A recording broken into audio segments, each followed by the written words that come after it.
Lisa, tell us, what is the best VO advice that you have received or you have given someone? This is going to sound so generic, but I think the reason it's so universally shared is for a reason. So, I guess this is probably 10 years ago. I went to Bats Voiceover, one of those events that Joan and Rudy put on. Yeah. And I got up on stage doing like their talent, like whatever they do, where you do like a talent spotlight audition, And I got up there and I read a piece of promo copy. And, it was like affiliate promo copy. So like not really in my like bag of tricks necessarily.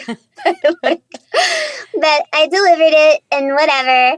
And one of the judges was so rude. So I won't say who it was, but I remember who it was. I'll always remember. I'll never forget. But she said, I'm sorry, is that your real voice? And like, no. I'm standing there in front of like, a couple hundred people in this auditorium. And I'm thinking, who would stand up here and fake a voice? Number one. Like, that's just rude. Crazy. And number two, yes, that is my real voice. Yeah. And I think it was Rudy could tell that I was a little kind of put off and kind of, it was just kind of an awkward thing to say in front of all those people. Totally.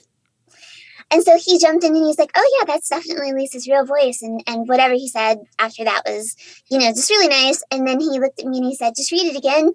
And I want you to just be yourself, because I think when I read it the first time, I was trying to not alter my voice or anything, but like put on a more mature delivery, which that's not the kind of stuff I book. Right. Yeah. So, and he was like, just be yourself, just do your thing. And I was like, oh, okay, cool. And I did. And I didn't win the audition spotlight or whatever. That wasn't a big deal. But I thought, especially for people that are maybe in more of a niche category, be yourself, like whatever that sounds like, whatever that looks like. And, if you really just kind of play to your strengths and really know what you are, all the great things that you bring to the marketplace, you'll succeed. Yeah. Absolutely. Perfect. When you said about 10 years ago, I immediately thought that you were going to say your advice was live, laugh, love. So thank you. Thank you for not going there. Okay, so as I hold up my mug from Hobby Lobby, laugh, love. Right. It's bejeweled and everything. Yeah. I love it. All right, so Lisa, what is your favorite voiceover resource? It could be an app, a website, a bar, whatever it is. We want to know. Did you say a bar? Yes, I slipped that in there. Or a pub. My favorite voiceover resource. Oh, man, I preach the gospel of this. So I've been doing voiceover for 24 years. And when I really kind of took the reins of my business, it was as an ISDN talent. So at ISDN, and that's what you did. And that's how you stood out and got some of the, that's, if you wanted to work every day, that's kind of what you did. That's what you had to have in your studio. And then, of course, Source Connect comes along and totally levels the playing field, right, which is okay.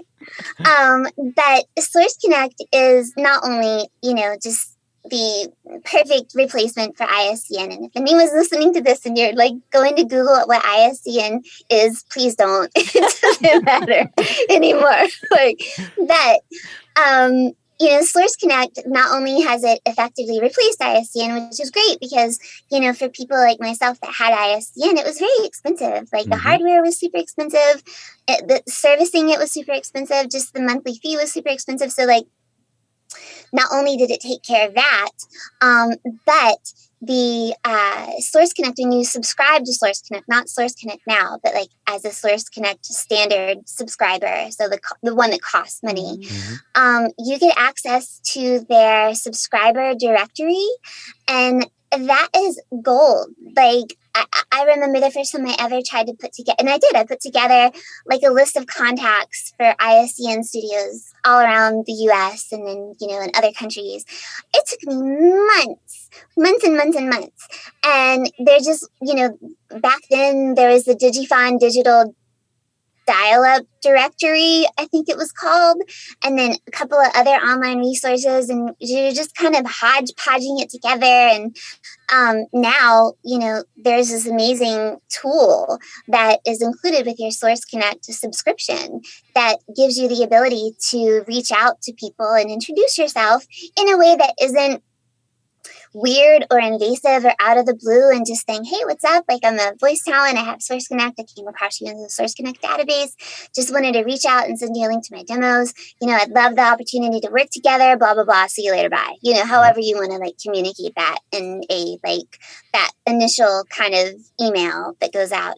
But I mean, it's just, it's a game changer for people that are direct marketers, people that don't have any hesitation reaching out to people and building their own client database so that they can work every day. So yeah, I would say that is probably one of the raddest resources available now. Just, the visibility, the accessibility of information and individuals that you can connect with the hope of building a business relationship with so that you can book work. Awesome. That's brilliant. Yeah. Okay, so Lisa, what do you think makes a great voiceover talent? I mean, there's definitely talent, obviously has a lot to do with it. But, at the end of the day, what we're doing is we're a business. I'm a small business and I work with small and big businesses. And my job is one that is essentially in its kind of, I guess, in the dynamic of that relationship is that it's customer service. I'm providing a service.